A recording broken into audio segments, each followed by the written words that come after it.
O panoorin natin to asset frozen ni Secretary Bunuan at yung anak niya.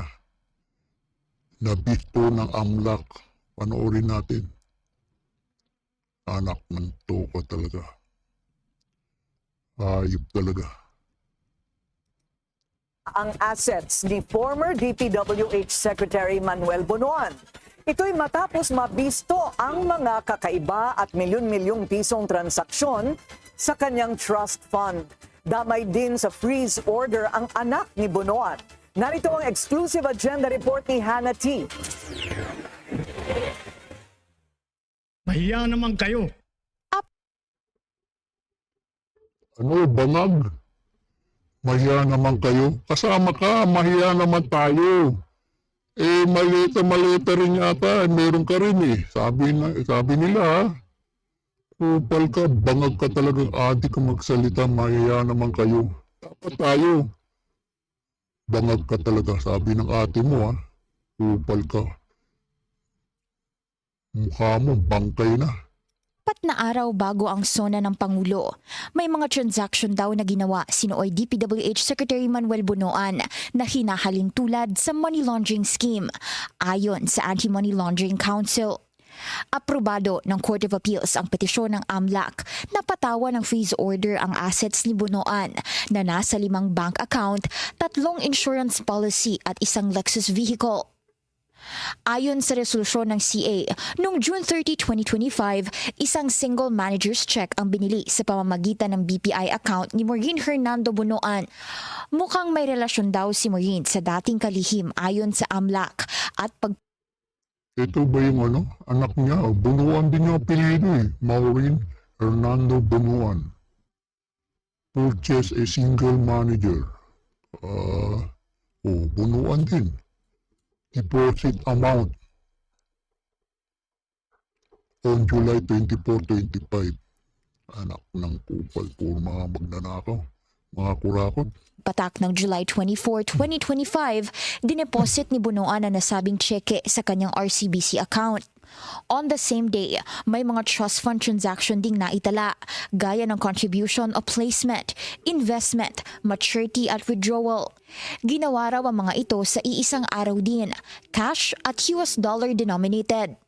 Ayon sa AMLAC, walang nakikitang malinaw na investment purpose sa mga ganitong galaw ng pera dahil hindi naman pangkaraniwang maglagay ng pondo at agad din i-withdraw o kansilahin ito sa loob ng iisang araw. Dati na rin daw siyang may encashment na isinagawa noong December 2023 na nasa 5.25 million pesos. Flood control scandal, money laundering shame, Bunuan at anak na bisto na AMLAC. Ang kapal mong mukha mo talaga, Bunuan kayo.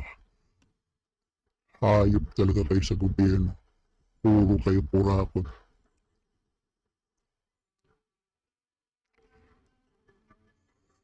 Hayop talaga. Pesos, kaugnay ng loan payments at pre-termination. Hindi lang si Bunuan ang may freeze order. Kasamang iba pa, lumitaw din ang pangalan ng anak niyang si Fatima Bunuan de la Cruz. Fatima Guy Bunuan de la Cruz. Asset under freeze order din.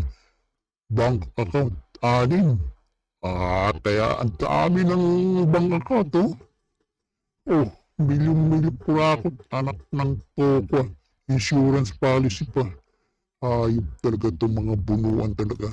Na nasa 6 na bank account at 4 na insurance policy ang ipina-freeze.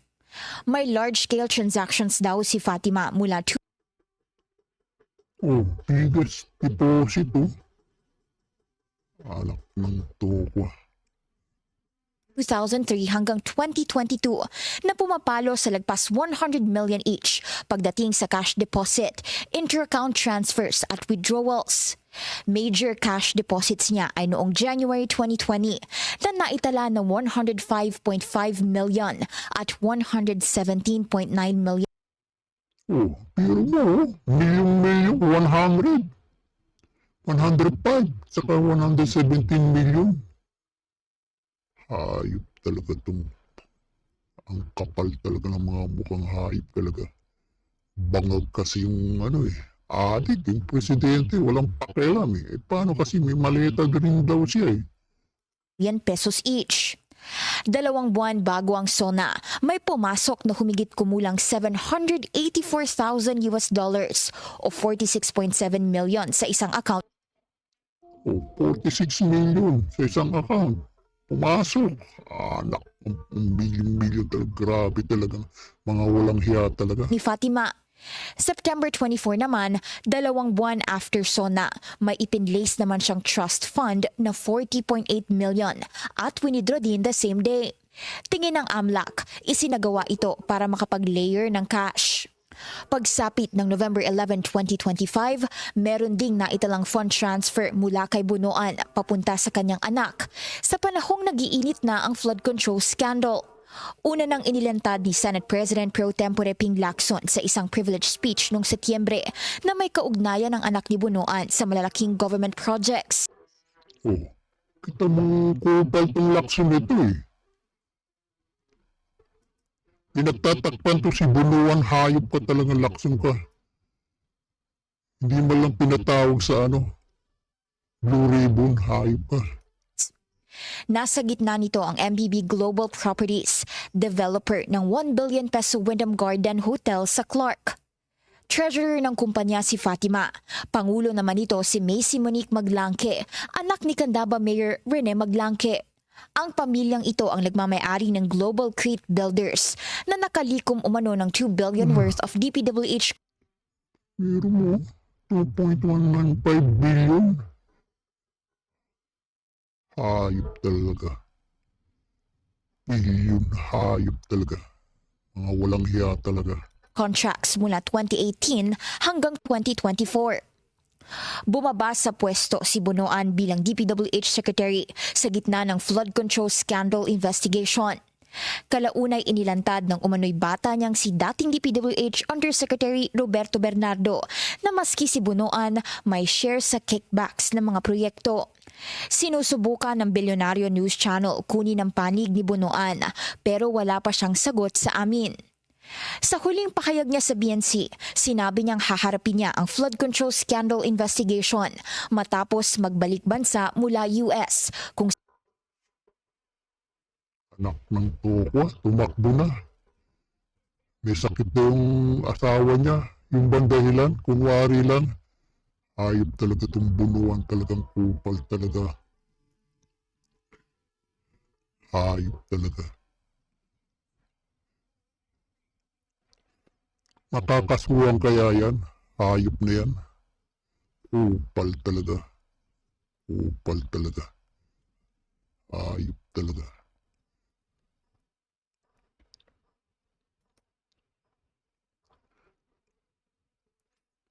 O, paalala ko ulit sa'yo bangag na adik, sabi ng ate mo kupal ka. Kaya mo bang kasuhan yung Bunuan yan? Hayop kayo, puro kayo mga senador lang yung balak yung kasuhan, hayop talaga kayo. Kupal talaga kayo mga. Ito pumunta ka sa Coast Project, mangyak-ngyak ka.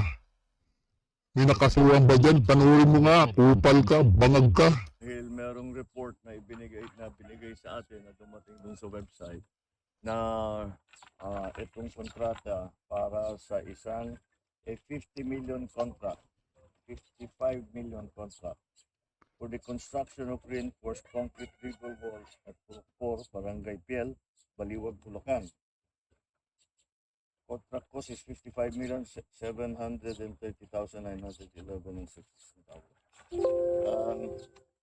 as of last month, June, ang report dito 100% complete at saka fully paid. Wala kaming makita kahit isang hollow block, isang ng simento, walang makitang ghost project talaga. May isang simento, tatawa-taba ka pa, hayop ang kupal ka. Nakasuhan ba yung mga congressman na yan? Na kontraktor? Kupal ka talagang hayop, ang bangag ka talaga. Grabe ka. Kitang-kita mong ghost project. Hayop ka talaga. Hayop ka talagang bangag ka.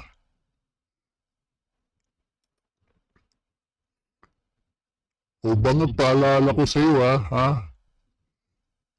Sabi mo hindi magiging masaya ang Pasko, mayroong kakasuhan ha?